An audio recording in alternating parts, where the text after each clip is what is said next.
So now we are coming to the concluding part of the fourth canto, the third Madonna of light, joy, and peace, to whom Savitri is addressing what she will do for her. These Madonnas, we have already seen that they are the aspects of Savitri's soul force. All of them are parts of her secret soul. She has been saying, "Oh Savitri, I am thy secret soul. Oh Savitri, I am thy secret soul.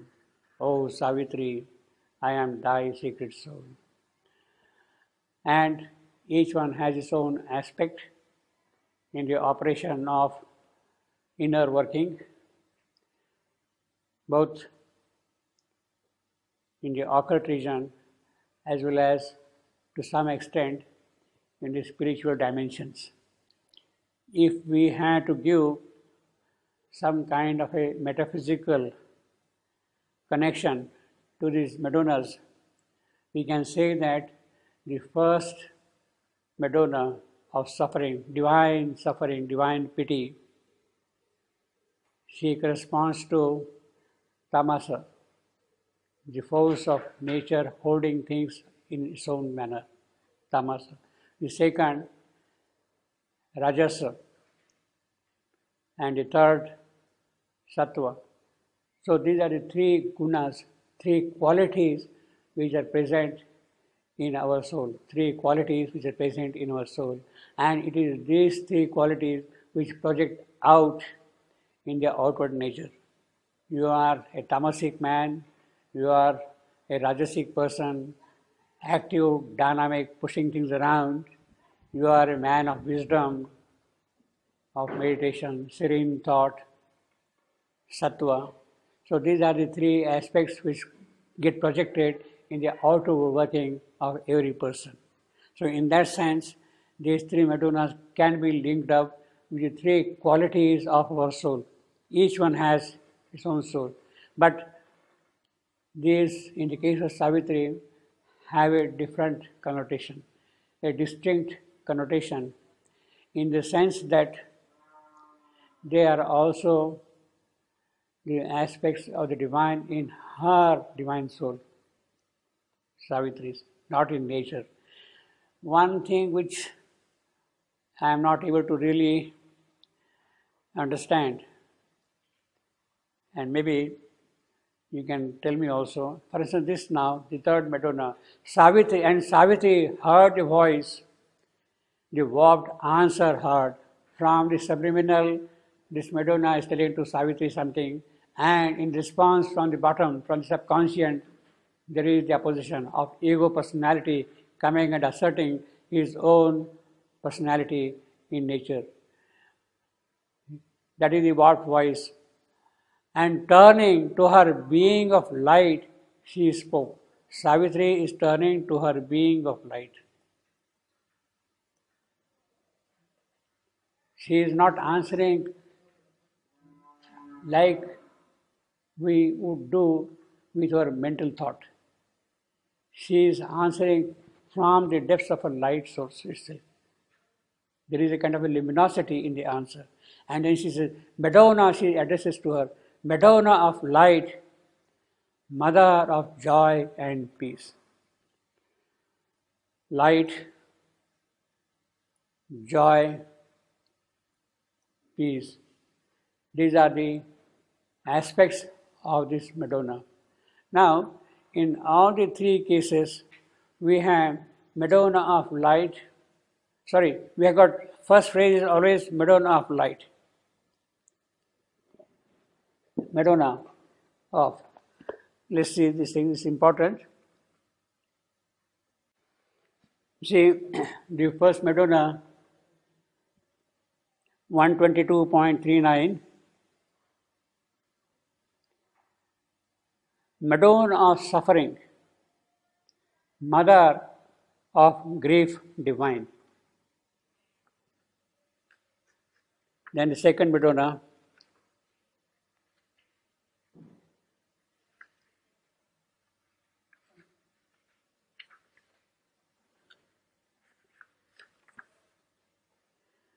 123.55. Madonna of might, mother of works and force. First is Madonna of suffering, mother of grief divine. The second is Madonna of might, mother of works and force. The third one is here, Madonna of light, mother of joy and peace. Now,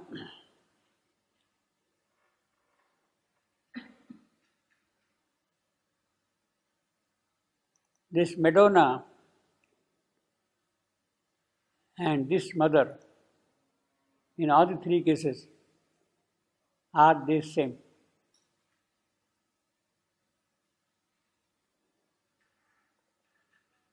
Are the same. See, you have got two distinct phrases. She is addressing Madonna of light, mother of joy and peace. Madonna of suffering, mother of grief divine. Madonna of might, mother of works and force. Works and force. So the construction in all these three sentences is the same practically. Now, I don't know, I am not able to really understand whether we can connect this Madonna and the mother to it together. Are these Madonnas and these mothers the same?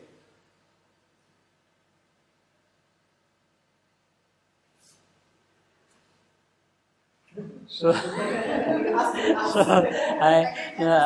expect. Same being or aspect of the same being. He is. That's what Yeah. being mother. She's saying Madonna and then she's saying mother. Together or what? Yes, of course. For me, it's the first one. Yeah. The same one. They are the same. You are sure? Sure. Good. Sure, because Yes, Yeah. I'm also sure. because you said in the beginning when you start that Yeah, but you see, the problem arises in a slightly different manner. In all the cases, you got Madonna of light, Madonna of suffering, Madonna of might. You see, is a single word. Means here, this noun is a single noun. In all the three phrases, these are two, joy and peace. Joy and peace. In the other case, you have got work and force in the second case. In the first case, you have got mother of grief divine.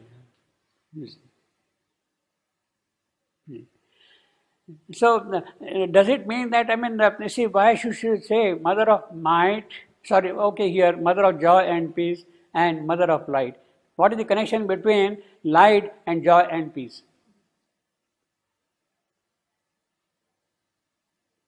If it is the same person, why can't she simply say Madonna of light, of joy and peace? Without that, it is not fulfilled. Without that, it is not fulfilled for mother. That's why It is she not? knows everything. The mother knows everything. That is why the connection is there in the. That is my thought. I think Yeah. She has knowledge of all these things. Who? She, Madonna or mother? The mother. That's why she is connected to three. But she is aloof from all these things and she is finding her soul, her force, her work. I think so like that. Yes? I think you his question it was not his question from the beginning. It was if Madonna and mother are same person. No? Yeah. Yeah, it was not between Madonna. The Madonna is the mother. What do you say, Mark? Yeah. You are meditating. You are meditating. So she stands behind it. She stands behind it as a force. She knows, she knowledge everything. But she is aloof from all these things. No, you see, it is all right, but the fact that he is specifically mentioning two separate things, it means that there is some kind of a difference between the two. Between Madonna of might and mother of etc. etc. There is some kind, otherwise you would not mention just for the sake of poetry like that, you see. That he is short of 2 syllables, therefore put mother, see. Specifically is mentioned. Possibly, this aspect, the first aspect, mother of suffering, mother of might, mother of light, sorry, Madonna of suffering, Madonna of light, Mother of might, corresponds to Madonna aspect of the soul, who is very intimate, very close to us. The other half of it, mother of joy, etc., all that, goes to the source from which these Madonna themselves come.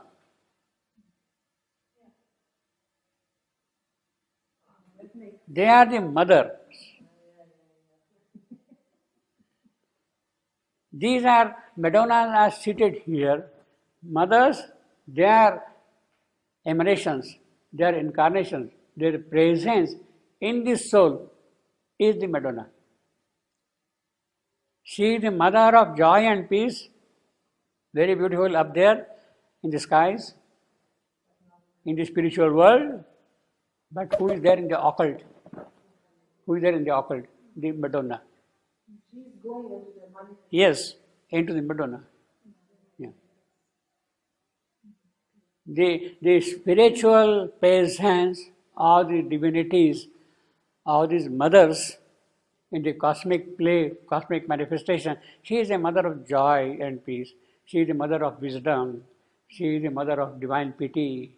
Mother, the divine source of all those things, which get kind of focused in the individual in the form of a Madonna. In the form of a Madonna. See. So, everywhere the repetition is purposeful. Madonna of suffering, Madonna of might, Madonna of light. And in all the 3 cases, the phrase is exactly the same way. The construction of the phrase is the same in all the cases. And the other half, mother of joy, etc., is also construction of the same thing. So one represents the aspect of the divine power in this soul who is manifesting for the purposes of work in nature here. The other is the aspect in the spiritual world which is projecting itself through them in the soul. To them in the soul. That way, I think the connection is, the description is purposeful.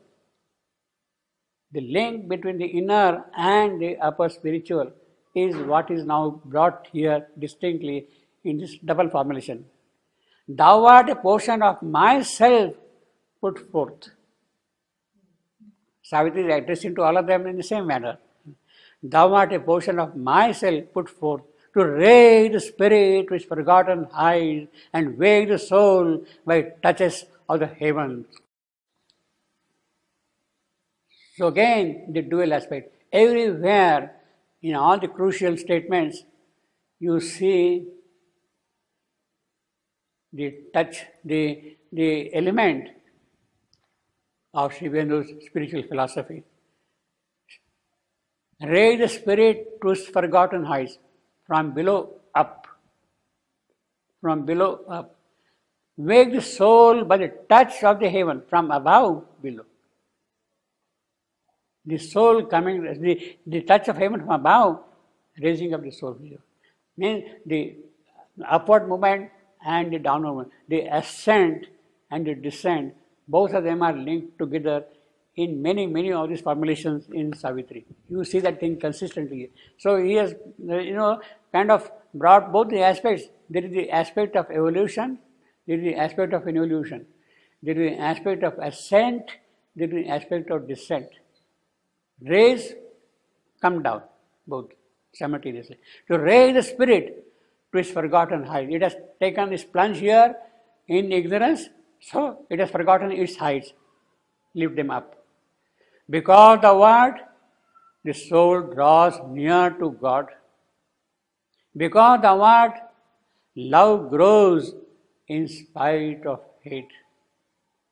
Now again, you see the double aspect. Because our soul draws near to God. Because the what? Love grows in spite of hate. There is a kind of parity, constant parity between the two. You see. And knowledge walks unslain in the pit of night. Now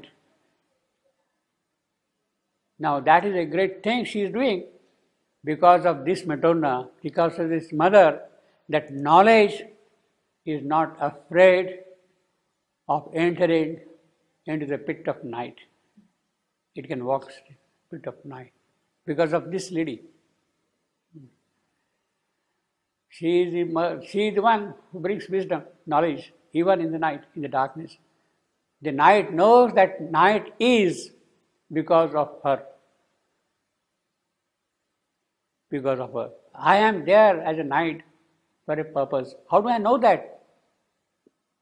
Because of her. This construction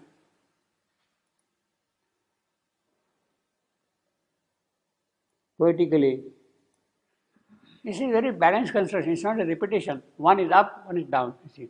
Because the word, the soul draws near to God. Because the word, love grows in spite of it. Now this construction is, again, you will see in 149.22. Because he is there, the inconscient does its work. Because he is there, the world forgets to die.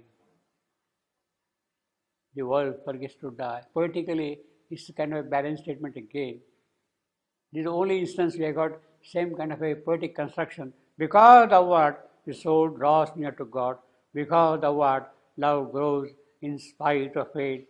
Because he is there, the inconscient does its work. He, the Supreme, is there, even down below here, behind the inconscient, in the void, and therefore it is able to do work. If he were not there, inconscience would not have been able to do the work at all. Because he is there, the inconscient does its work. Because he is there, the world forgets to die. And knowledge walks unslain in the pit of night. Actually, there is a sonnet by Sri Aurobindo, but we'll not go into that. But not by showering heaven's golden rain upon the intellect's hard and rocky soil. So intellect is a rocky soil. It is a stone brain, basically. Rocky soil. She is giving all kind of boons to man. But then this man comes up and says, yes, I have done this, I have done this, I have done this thing. The ego person. All the 18 forms of God, how they got distorted, what we saw last time. 18 forms of God, you see. They got distorted, you see. Good, right, freedom, valor, martyr, courage, hero, wisdom, logic, sage, thought, prophet, seer, beauty, truth, riches, eternity, infinity, immortality. These are the 18 forms of God. These are the 18 forms of God working here. But they have been observed by the Asura here. But then she says, because the what? But not by showering heaven's golden rain. Yes, these forms are there. In spite of that, until it's hard and rocky soil, the seed does not really grow there, you see. Can the tree of paradise flower on earthly ground, and the bird of paradise sit upon life's bough, and the winds of paradise visit mortal air, and the winds of paradise visit mortal air. Not by showering grace, by love, joy, etc. Sorry.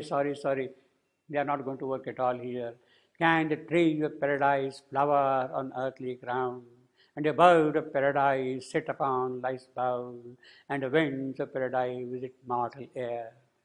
Now, what is this tree of paradise going to give us? What is this bird of paradise going to sing to us? What is this wind of paradise going to bring to us? She is assuring that, yes,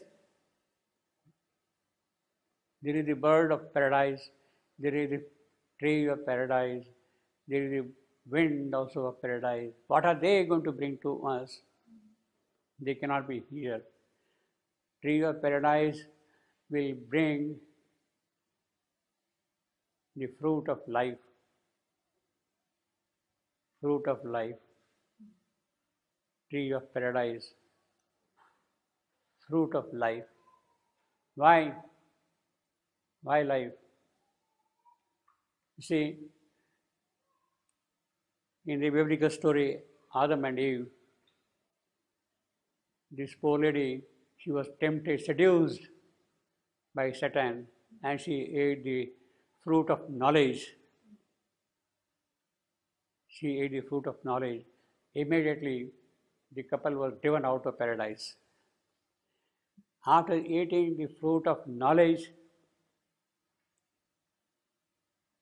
they would have gone and eaten the fruit of life, the tree of life, the fruit from the tree of life. They are eating the fruit of knowledge from the tree. They would have gone and eaten the fruit of life. Had they eaten the fruit of life,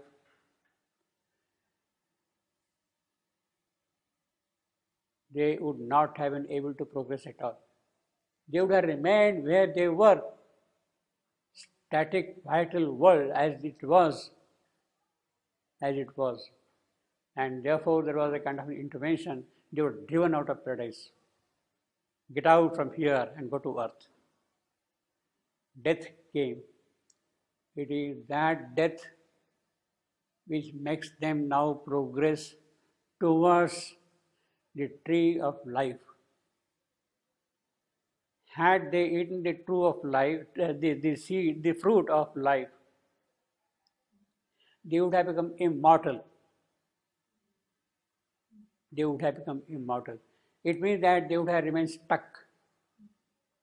They would have remained stuck. Therefore, they are driven out to earth. You want to progress? Now, better go to earth. And it is now death who is making them progress from stage to stage, stage to stage, stage to stage. So there is a kind of wisdom in that. So the biblical story is a very rich story. Why the tree of knowledge became accessible, why the tree of life did not become accessible, because they had to make progress. You have come up to a certain point, you have to go beyond, beyond, beyond, beyond.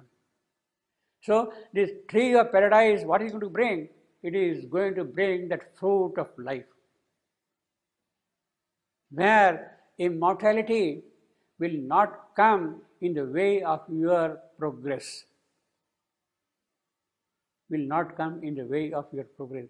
It will not stand as an obstacle for you to progress from one aspect of the spirit to the other aspect, to the other aspect, to higher and higher aspects of it. The continuous progression becomes possible when you eat the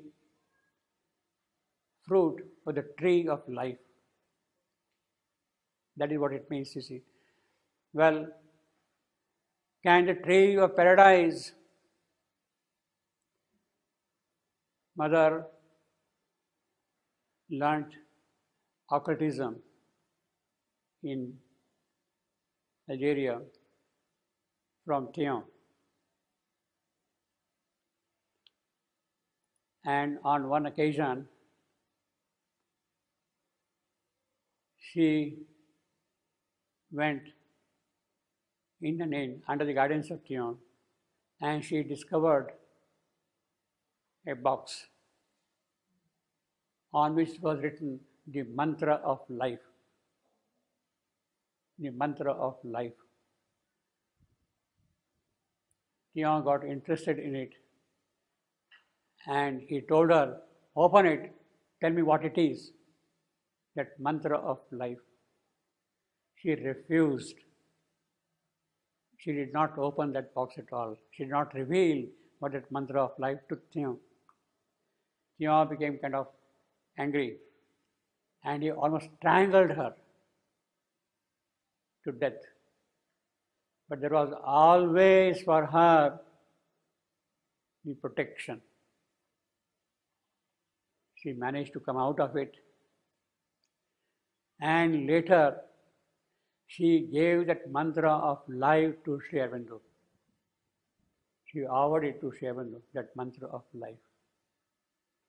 It is that mantra, tree of paradise will flower with that mantra of life. With immortality as a means for progress. Actually, it won't be immortality, it will be deathlessness. It is not immortality, it will be deathlessness. It is deathlessness which will make you flower, grow further up this year. Can the tree of paradise flower on earthly ground, and the bird of paradise sit upon the boughs? Now again, boughs, tree of paradise, life. What the bird will sing? The song of joy, the song of happiness, the chant of the glory of the Creator. That is what a bird of paradise will sing, the chant of the Creator's glory. And the winds of paradise visit mortal air. Yes, they will come, and even on the mortal world, they will bring that immortality, the fragrance, the beauty, the joy, the sweetness of immortality to the mortal world. So this is what so she says, can the tree of, in other words, when Savitri will come back again, what this Madonna is supposed to do is that the tree of paradise will flower, the bird of paradise will sing, the winds of paradise will blow in the mortal world. All these things will be achieved there. And then she says rhetorically, even if thou rain down intuition's rays, the mind of man will sing it us and own, it will think it us own gleam. His spirit by spiritual ego sing, or his soul dream shut in sainthood's brilliant cell, where only a bright shadow of God can come. His spirit by spiritual ego sing. Yes, this is the danger for a spiritual man. I got this power, this siddhis, they are at my command, I can do this, I can do that. These are the dangers of the ego. Man will think as earth's own gleam. In fact, it happens in our case also. Suddenly you get an intuition, suddenly you get an inspiration, and you write a poem or make a piece of art, and you think, oh, I have done it. I had drawn this painting, I had written this poem. But who has really written? The inspiration has flown in and done that miracle. You have lent yourself to intuition, to inspiration.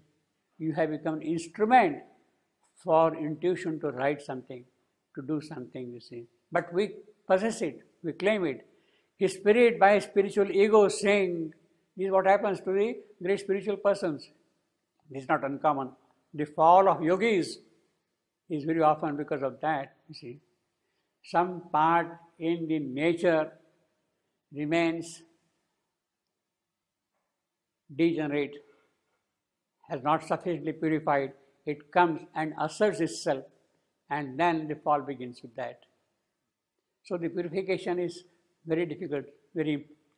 His spirit by spiritual ego sing, or his soul dream shut in sainthood's brilliant cell. So it becomes a beautiful cage for you to go and sit, a golden cage, and you feel very happy, this lovely place. But then you get stuck with that, you see. Sainthood's brilliant cell, where only a bright shadow of God can come. Yes, you have seen something, but it is a shadow of God, not the image, not the true form of God at all. His hunger for the eternal, thou must nurse. His hunger for the eternal, thou must nurse. That is what you have to do. That is her work. And fill his yearning heart with heaven's fire. My God, fill the yearning heart with fire of heaven. That Divya Agni heaven's fire, Divya Agni, has to burn within us. It is that which will be kindled by her in us. And when that burns, it takes possession of all our nature. And bring God down into his body and life. This is the main thrust. Why should heaven's fire come here? It is heaven's fire who will prepare the descent of God in body and life. It is Agni who will prepare the body for the God to come here and live to reside. It is Agni's role, fire, heaven's fire. One day I shall return his hands in mine, and thou shalt see the face of the Absolute. Then you really see, you are not only then a Madonna, you are not then only a mother of joy and peace. You will see the Absolute himself. Joy and peace will derive its radiance, its power from the Absolute himself directly.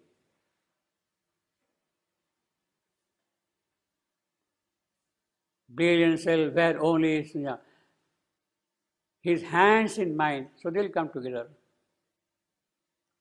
And thou shalt see the face of the Absolute. Then shall the holy marriage be achieved. Then shall the divine family be born. It is he who will come with me, and a new family will be born. Holy family, as it says here. Divine family, holy marriage, the sacred marriage, the divine family will be born that. Then shall be light and peace in all the worlds. Now this is a great, great, great promise. This is the promise of universal fulfillment. Promise of universal fulfillment. Not only on earth, not only here in this place, in small town here, not only on earth, the entire universe, the entire cosmic manifestation will see the divine light. Not until then. So, not until then, you see. Then shall be light and peace in all the worlds. Then shall the divine family be born. Now, then shall the holy man. She says, one day I shall return. Of course she will come. Will she come?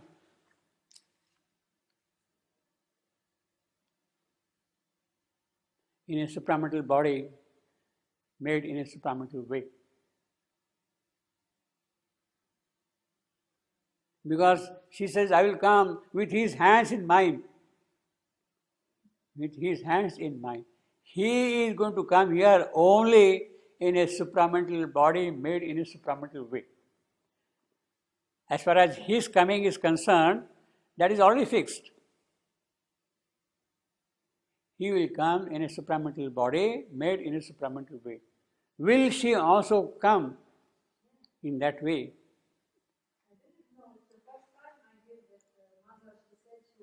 Yeah. But there is a promise here. Yes, that is what will happen. Yes, I shall come here. There is a promise here. It has to happen. So, but one day I shall, but she is careful also. One day. Not next year. One day she is very careful also. One day, later on we'll see that she will prepare that body through her many human births. After that one day will arrive. That one day will arrive after she has prepared through human birth a body fit for the divine to come and stay here. So one day will come, but later on, with all that process. After that, then she will be, of course, coming with his hands in her hand. So what is unsaid here is that she will come, she will keep on coming for some time in human form, human birth, to prepare the proper instruments for divine manifestation. And when that is ready, they will come, and then the holy marriage will be performed, then the divine family will be born.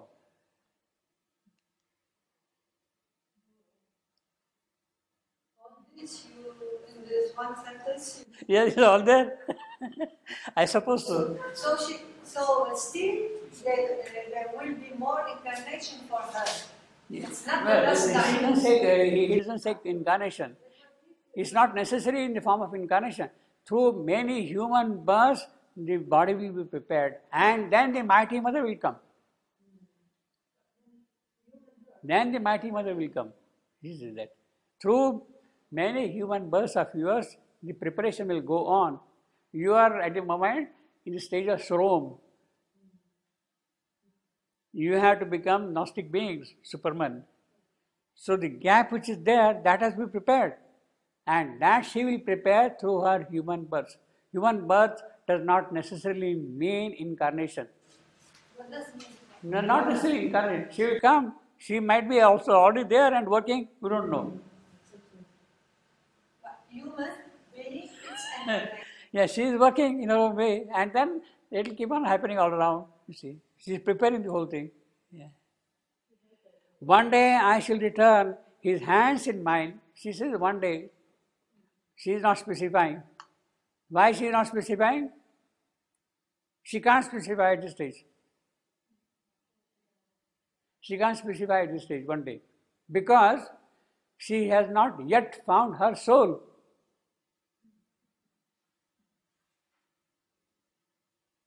She has not yet found her soul. How can she say? She is going to find her soul not shortly, you see.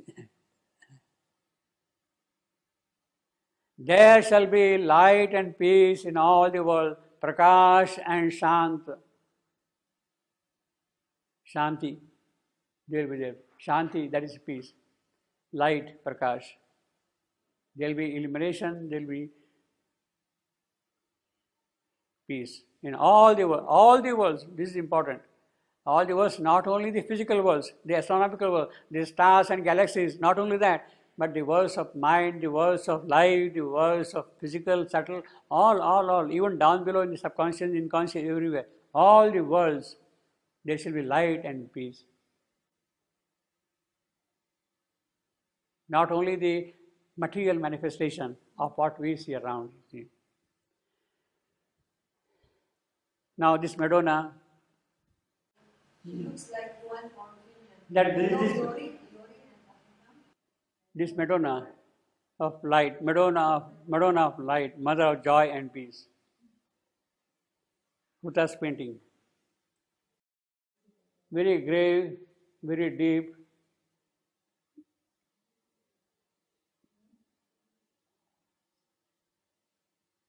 And see the mark of the moon on her forehead, her eyes. Yeah, now we'll move on to the next canto, the finding of the soul.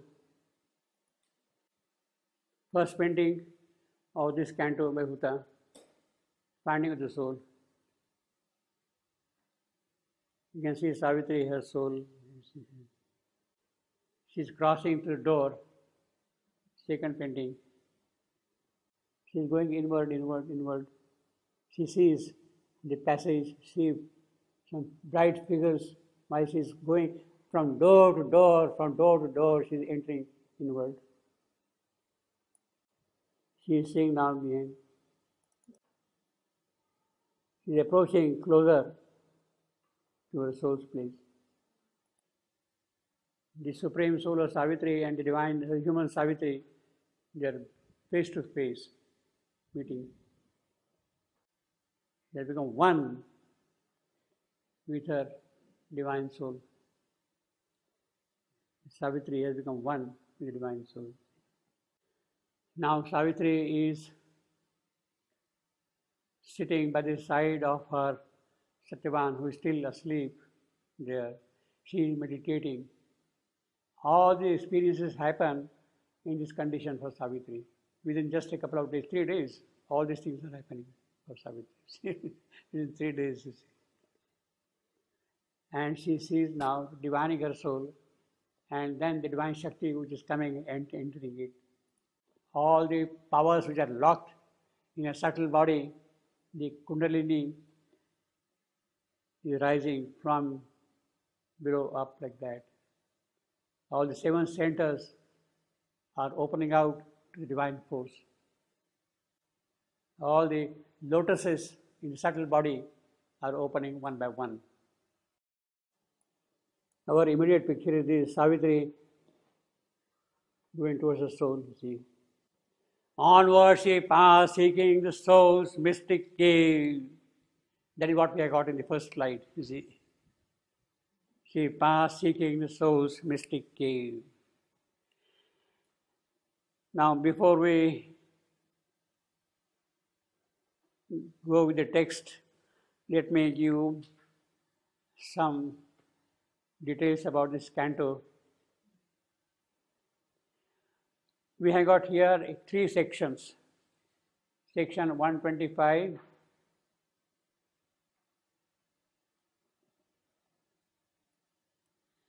section 126, and section 127.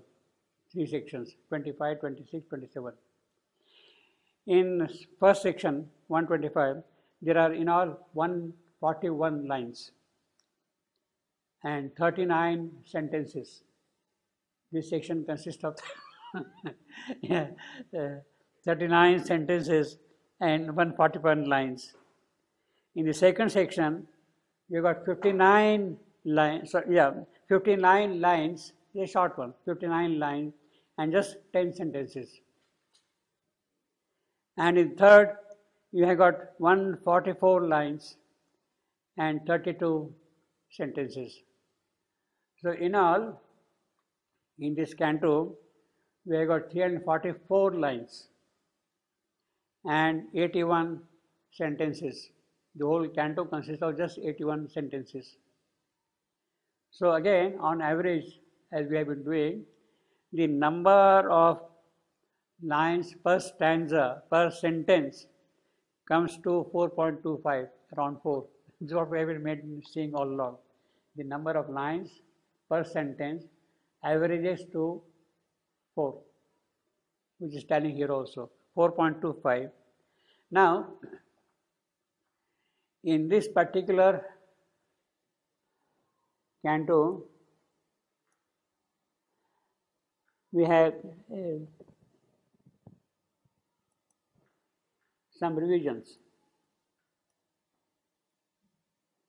What we have got in this edition and what is there in the 1993 edition.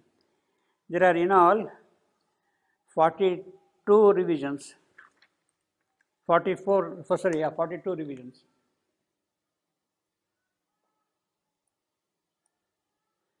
Canto 5. See, for instance, now here,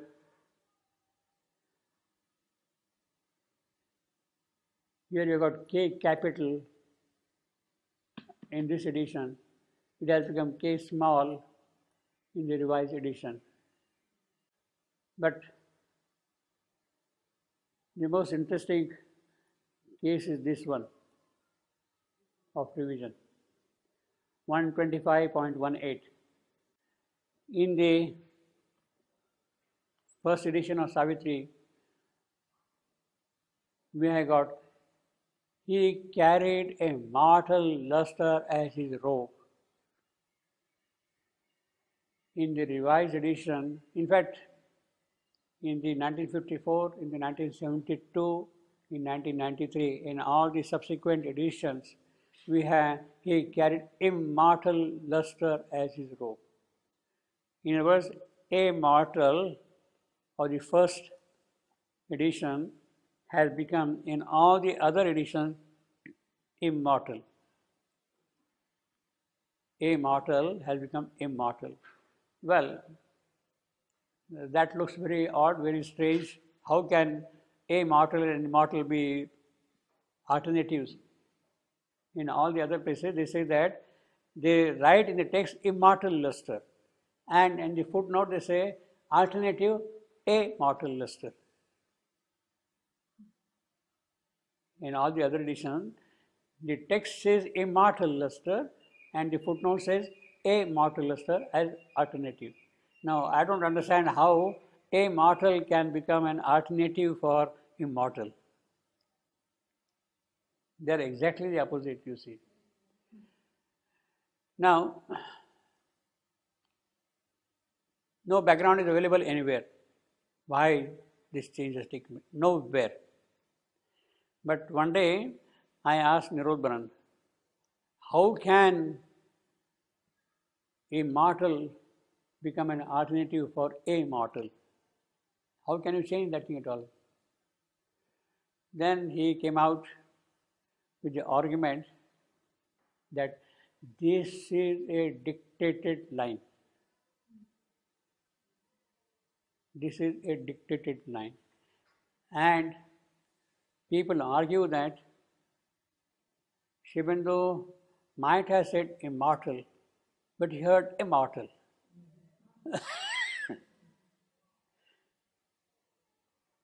Sri Aurobindo might have said immortal, but he heard immortal. Immortal. Because of his English pronunciation, you see, immortal. You see. Immortal becomes immortal. That is the kind of an explanation which was given. I said it's impossible. You might have misheard it.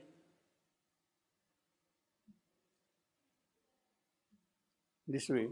He might have said immortal and you might have misheard it for immortal or whatever it is. But when you have read it back to him 2 or 3 times, surely you read immortal. You didn't read immortal. When Nirodharan read out that text back to Sri Aurobindo, he read it as immortal. So, do you mean to say that again Sri Aurobindo misheard immortal to immortal? You see, because his pronunciation is very clear, immortal. That is how Nirodharan will read the line, very quietly, very slowly, in that manner, you see. Then he had no answer for that, you see. So, this is the little story about that. But then, the more interesting thing is, in the 1954 edition of Savitri, the university edition of Savitri, the text has immortal. And this particular passage has been read out by the mother herself with a distinct tone of immortal. She utters it immortal. She doesn't say immortal. She says immortal. Now, mother said immortal and you are converting it to immortal. That becomes the dilemma there, you see. We'll see while we go to the text, we'll see how immortal can really fit in well with the meaning of the line. See, he is carrying a mortal luster as his robe, which is perfectly all right. The divine, the Son, is carrying a mortal robe, luster as his robe, you see. What is wrong in that? He has taken birth here, a mortal robe, mortal luster. You don't have to say immortal because his Son, therefore immortal. You don't have to say that, you see. So I think I would go by immortal. Immortal, personally. This is one particular important case. There are many other things, but we'll skip them. As I said, there are in all 42 revisions compared to this one. Many of them are small nature. You see, for instance, here, capital C, C is small. In the revised edition, C is capital of bliss. Now, in this sentence 126.1, there is an additional line in the revised edition. The additional line is, eternity upheld the merits acts. And that comes between these two lines. Observer the siren steps of the hours and the passing scenes of the everlasting play. That is what we had in the first edition of Savitri. These two lines belong to the first edition. And these three lines belong to the revised edition. In other words, between these two lines, we have got an additional line here in the revised edition. So, in the revised edition, instead of 344 lines, we have 345 lines because of this additional line. Yeah. Coming back now to the opening sentence of the book. Onward she passed, seeking the soul's mystic cave. Soul's mystic cave. Mystic cave. Hridaya Guha. That is the Sanskrit phrase. Hridaya Guha. Guha, cave. That is a very common phrase in the Sanskrit spiritual literature. Antara Guha, Hridaya Guha. So she is going now inward. Now, onward she passed, seeking the soul's mystic cave, because she was told to go like this, like this, like this. So she is going, and you have seen that painting, how she is climbing up to see that soul's mystic cave. Onward she passed, seeking the soul's mystic cave. Poetically, this is a very beautiful line. The rhythm is a very peculiar, very specific kind of rhythm. Onward she passed, seeking the soul's mystic cave. Onward, that is long short, but it's called a trucky. Onward, she passed, see, up and down. Onward, she passed. Seeking, again down. The souls, up. In other words, you have got what is called a trucky here and a trucky here.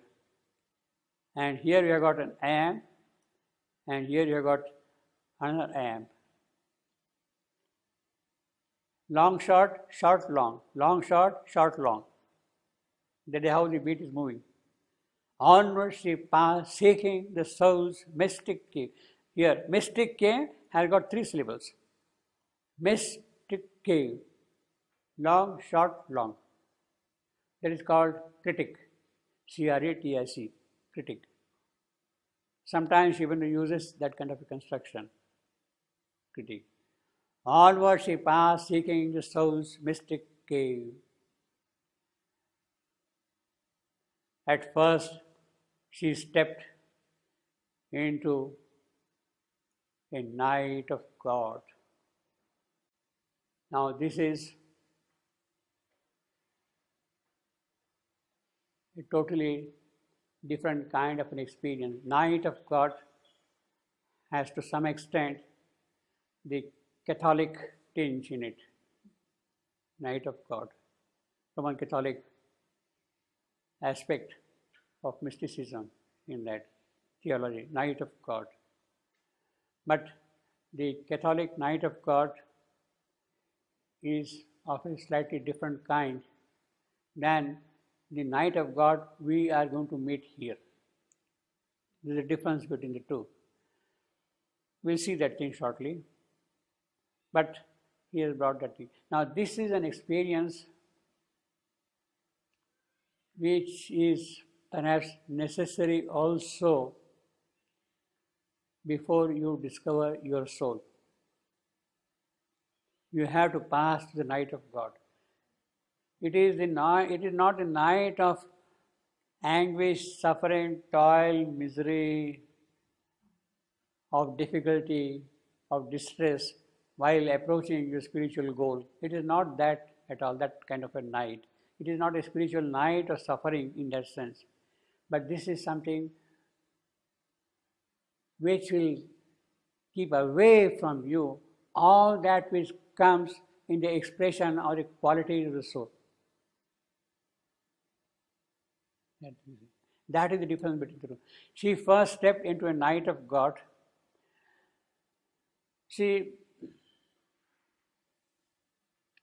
we move with our feelings, with our touch and perceptions and things like that, action, reactions and all that, with our thoughts, with our mind, with our faculties of sense and all that thing. These are our instruments of cognition, of understanding things all around us. We see things, we react, we understand in that manner. Now, all these faculties have become quiet, have disappeared. All our faculties of cognition have completely disappeared. And therefore, you can't see, you can't hear, you can't think, you can't do anything at all. It is a night.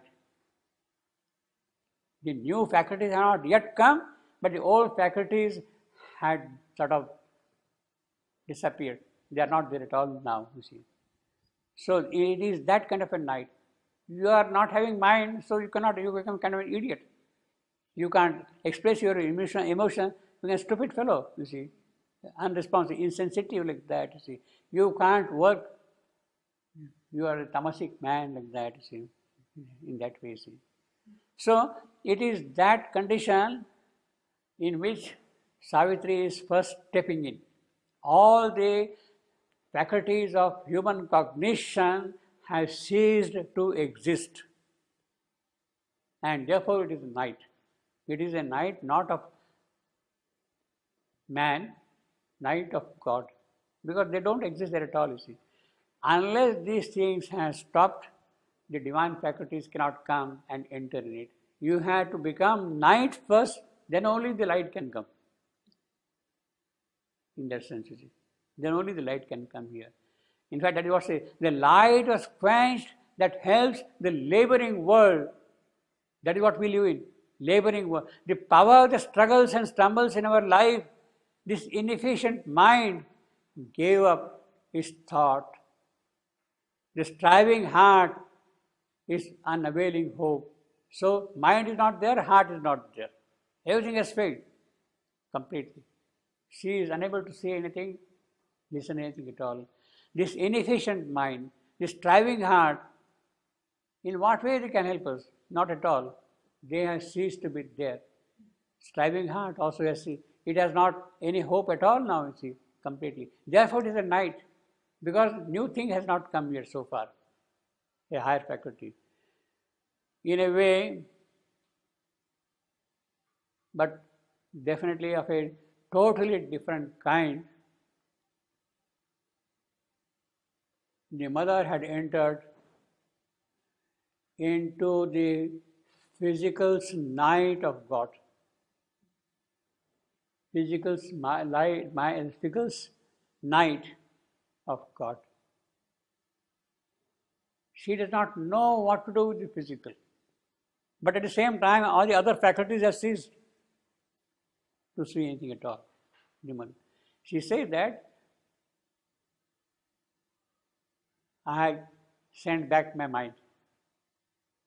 I have sent back my life. When mind has gone away, when heart has gone away, by what does she recognize this thing? She says, it is my body which should respond directly to the influence, to the light, the power of the divine. Not through mind that the body should experience, not through heart that the body should experience. They should be away, they should be kept aside completely. She says, I have sent them back. She says that, I mean, people may call me a stupid person because I can't think now, you see. I can't think. It is my body, physical, which has to respond directly to the Supreme's influence, to the Supreme Light directly. Therefore, all those things have gone away from me completely. That is the kind of night Mother was experiencing. So that is, of course, a night of a much higher degree than the night of God we are seeing here. The night of God. At first, he stepped into a night of God. The light was quenched that helps the laboring world. The power that struggles and stumbles in our life, it has gone completely. See. This inefficient mind gave up its thought. The striving heart, its unavailing hope. All knowledge failed, and the ideas formed, and wisdom screened in awe her lowly head, feeling it was too great for thought or speech, formless, ineffable, forever the same. And innocent and holy ignorance. See, this is beauty. Night of God, it is a night of innocence. Night of God is a holy ignorance. Very desirable, very beautiful night of God. This night of God is a very innocent ignorance, very holy ignorance. In fact, we have in this particular passage, we shall see them, number of phrases like that. Night of God, innocent ignorance, holy ignorance. Then we have got purity of emptiness. We'll see that phrase shortly. Purity of emptiness. See, emptiness itself has a purity quality.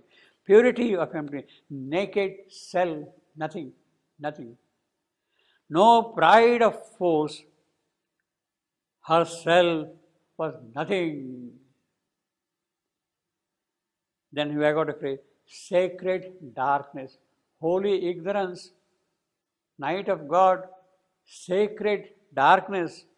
See, the darkness can be sacred. Yes, that is desirable, because all my outer faculties have no meaning there at all. They better go away. Sacred dark, night of person.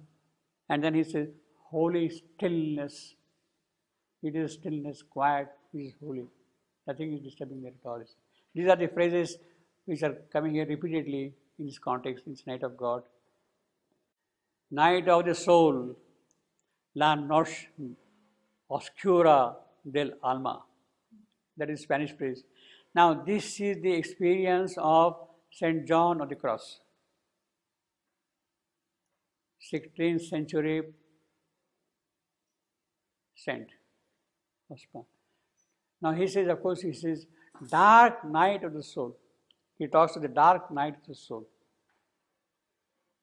Whereas here we have got sacred night, holy night, beautiful darkness. Now what does he say? It narrates the journey of the soul from its bodily home to its union with God. The journey is called the dark night because it is passing through a dark place. Dark night. Because darkness represents the hardships and difficulties of the soul. Hardships and difficulties of the soul. Now, Savitri is not concerned with the hardships and difficulties of the soul. Her night is of a different quality altogether. She has already conquered that. She is beyond that, you see. So, it is not that the struggle of the sage, the struggle of the devotee, the struggle of the spiritual aspirant. It is not that at all. It is a much advanced stage of everything getting stopped. See. Hardship and difficulties of the soul mean the detachment from the world and reaching the light of the union with the Creator. There are several steps in this night which are related in successive stanzas of that poem. The main idea of the poem can be seen as a painful experience that people endure as they seek to grow in spiritual maturity. So, to grow in spiritual maturity, you have to go through the painful experience. Savitri is not that case at all at this stage, at this point, you see. The poem is divided into two books, etc., etc. The first is the purification of the senses. The second and more intense of the two steps is that of the purification of the spirit, which is a good thing. Purification of the spirit, which is the less common of the two. Dark night of the soul further describes the steps, 10 steps of the ladder of mystical love. That is the experience of St. John of the Cross. We'll skip that. Silent night, holy night, silent night, holy night, all is calm, all is bright, round yon virgin mother and child, holy infant, so tender and mild. Well, he's singing the song of that, you see. This is a famous lyric of that, you see, the night of dark. The dark night is a profoundly good thing. It is an ongoing spiritual process in which we are liberated from attachment and compulsions and empowered to live and love more freely. Well, that is it. Sometimes this letting go of old ways is painful. Obviously, you are in love with your own personality, your own things and all that thing. You don't want to give them at all, you see. It's very painful to detach from them. Occasionally even devastating. But this is not why the night is called dark. The darkness of the night implies nothing sinister, only that the liberation takes place in hidden ways. It is a good experience, it's a nice experience. Beneath our knowledge and understanding, it happens mysteriously, in secret, and beyond our conscious control. So Sri Aurobindo is using now that phrase, night of God, in the context of Savitri, when all her surface faculties have ceased to exist. It is a kind of a blank for her. She can't see anything at all. Only when that blank is there, she can then see the light of her soul. That is the night of God. Now, in one of his letters, Sri Aurobindo Sri Aurobindo was asked something about D.H. Lawrence, the British novelist, the author of Lady Chatterley's Lover, D.H. Lawrence. Now, apropos of that, Sri Aurobindo said, I suppose Lawrence was a yogi who had missed his way and come into a European body to work out his difficulties. To work out his difficulties. To lapse back into darkness and unknowing, sounds like the Christian mystics passing to the night of God. That is what it means. This is what we are seeing now in the case of St. John. Sounds like the Christian mystics passing into the night of God. But I think Lawrence thought of a new efflorescence from the subconscious, something coming from below. While the mystic's night of God was a stage between ordinary consciousness and the superconscious light. So the Christian mystic's night of God is described here.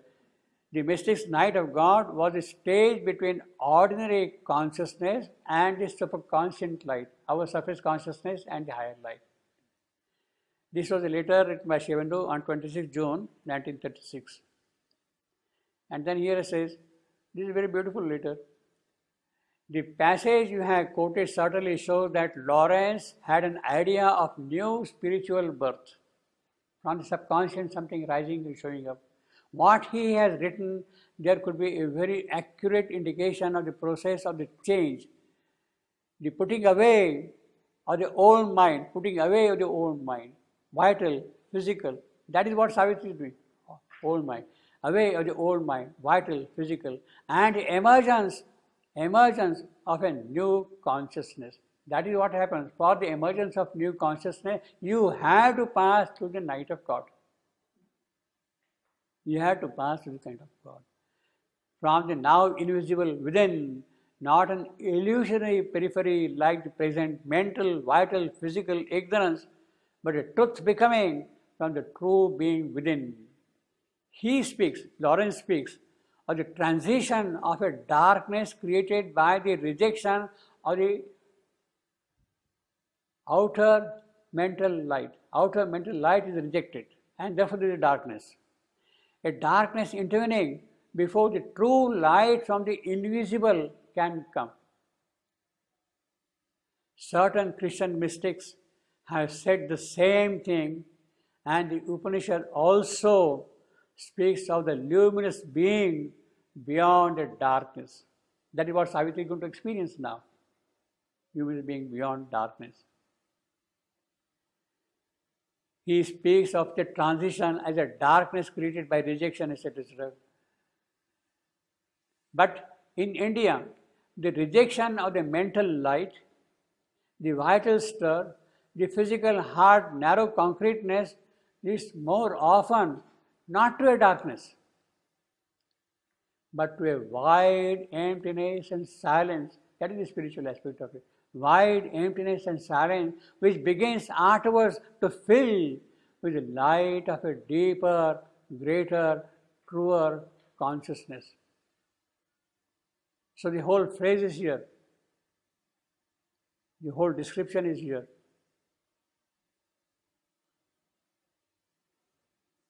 Rejection of the mental light, the vital stir, the physical hard, narrow concreteness, but a wide emptiness and silence which begins afterwards to fill with the light of a deeper, greater, truer consciousness. A consciousness full of peace, harmony, joy, freedom. Now that is what we will do. Means from this night of God, Savitri is shortly going to pass into the day of God. The day of God is deeper, greater, truer consciousness. A consciousness full of peace, harmony, joy and freedom. She is going to step into the day of God shortly now. And then about Lawrence, he says, I think Lawrence was held back from realizing because he was seeking for the new birth in the subconscious, new birth for the subconscious. Now, this is something really remarkable. This only a yogi can attempt. New birth in the subconscious. And therefore, Sri Aurobindo says that he was a yogi who was misled, went astray from his path. And in order to get that realization, it was necessary for him to take birth in a European body. He became an Englishman. How that happens, we'll see about that. He mistook life for spirit, whereas life can only be an expression of the spirit. That too, perhaps, was the reason for his preoccupation with vain and baffled sexuality, because he was misled. That is what we have in his novel, Lady Chatterley's Lover, you see. Baffled sexuality. But it's a very pure, beautiful novel, I must say that. Although the descriptions to an ordinary mind may look very lurid, but there is a kind of beauty in that, as sort of a yogic detachment from what he is describing. He has got an object and he is describing that object without in any way getting emotionally attached to the object. He can stand away from that. A kind of a nishkama bhava is there, as you have got in the paintings of Monet. Monet has that quality. See, Monet's wife is lying in the bed, dead, and this man goes to his studio and makes a painting of her. That kind of emotional detachment in that intense moment is something which gives rise to the beauty of the art, the trueness of the art. It's sort of a nishkama bhava is there. You can detach totally yourself emotionally from everything and then express your object properly. That kind of feeling you get when you read Lawrence, Lady Chatterjee Lover, you see. Well, we'll see that thing again later on. We'll see later on. All knowledge failed and the ideas forms. You see, idea has a form, definiteness. Ideas form. Awe and wisdom screen in awe her lowly head, feeling it was too great for thought or speech, formless, ineffable, forever the same, and innocent and holy ignorant, adored like one who worships formless God. Now, this is something absolutely remarkable. Can you really worship formless God? You want a murti, you want an image, you want some statue in front of you to worship. But without form, Brahman, without any form, how you worship? To offer worship to a formless God is more difficulty than offer worship to God with form. The unseen lights you could not claim nor own. In a simple purity, you see again, simple purity or purity of emptiness. I was telling you one of the phrases. Purity of emptiness. Her mind knelt down before the unknowable.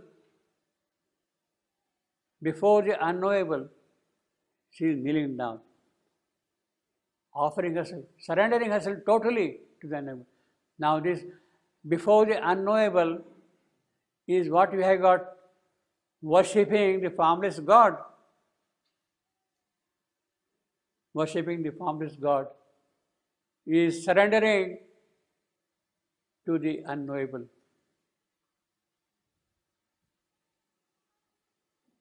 All was abolished save her naked self, again naked self, and the prostrate yearning of a surrendered heart. So that is the kind of a surrender required. First, all your mental faculties, vital faculties, everything should cease to exist. You should enter first into the night of God and then surrender yourself to the one who is seated in you.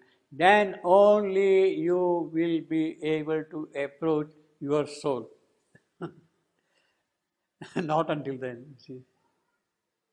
And the prostrate yearning of a surrendered heart. There was no strength in her. Yes, she has surrendered herself with the strength now.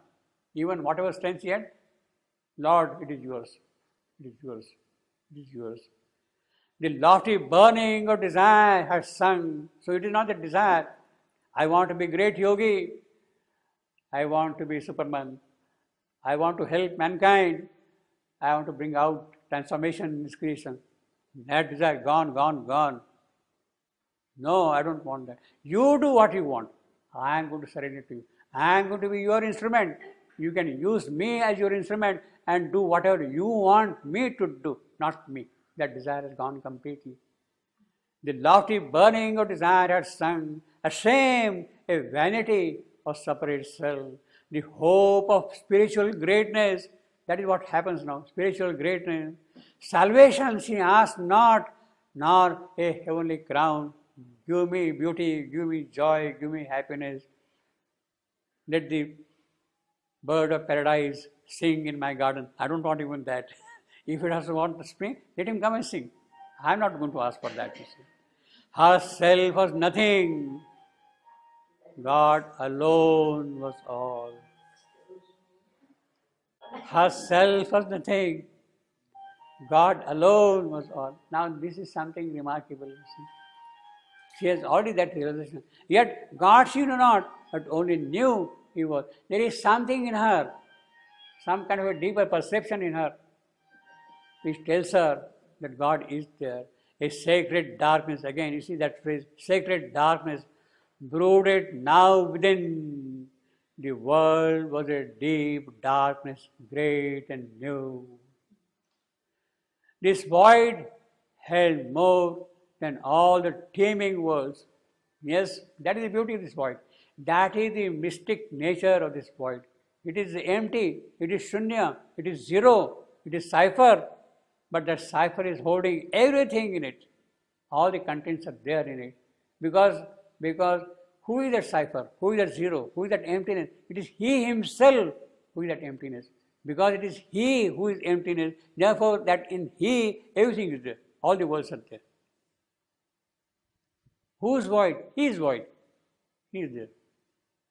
This blank felt more than all that time has borne. This dark knew dumbly, immensely the unknown. But all was formless, voiceless, infinite. As might a shadow walk in a shadowy scene. Now imagine shadow in the darkness, a shadow itself is walking. Shadow itself is walking. It's more difficult than a dream walking in a dream. A dream can easily walk in a dream. But a shadow walking in a shadow, in a darkness, that is what she is. She has become shadow because she has nothing now in her. And everything is blank, void. And to that void she is walking. This is the mystic poetry. This void held more than all the teeming world. This blank felt more than all that time has borne. This is zero which contains every moment of time, every action of time. Whatever time has performed, everything is contained in the zero. This is dark, knew dumbly, immensely the unknown. But all was formless, voiceless, infinite. As might a shadow walk in a shadowy scene, a small knot passing through a mightier knot. So it is a small shunya passing through a bigger shunya, small zero passing through a bigger zero. A night of person in a bare outline crossing a fathomless impersonal night. Fathomless impersonal night. That is the big knot. That is the big knot. He is crossing through that impersonal night. The night of the unknowable. It has no form, no individuality. Silent, she moved, empty and absolute. That is what she is doing, climbing up like that. Silent, she moved, empty and absolute.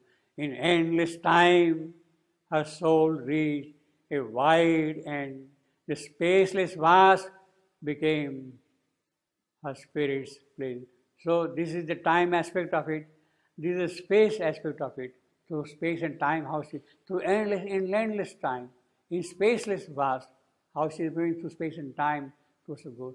A last change approached. So while she is passing through the night of God, this last change. A last change approached. The emptiness broke. A wave, ripple, some kind of movement is there, stir is there. Within the world has stirred. Once more, her inner self became her space. She has become now aware of her inner self while she is going through that path. There was felt a blissful nearness to the goal. Yes, here it is now. The altar on which the flame is burning. The mystic cave is there now in front of me. There was felt a blissful nearness to the goal. Heaven leaned low to kiss the sacred hill. See the sacred hill. She says, no, on an altar, sacred hill, stone. And again, sacred hill. The air trembled with passion and delight. A rose of splendor on a tree of dream. So she has passed through night. She has passed through dreams. She is now approaching dawn. The dawn when the moon is still visible in the sky. Twilight grew. Day came, a priest of sacrifice, of joy, into the worshipping silence of the world. He carried a mortal luster. This is what we have been seeing. He carried a mortal luster as his robe, trailed heaven like a purple scarf and wore as his vermilion caste mark, a red sun. This is what we have seen, that red sun, the vermilion caste.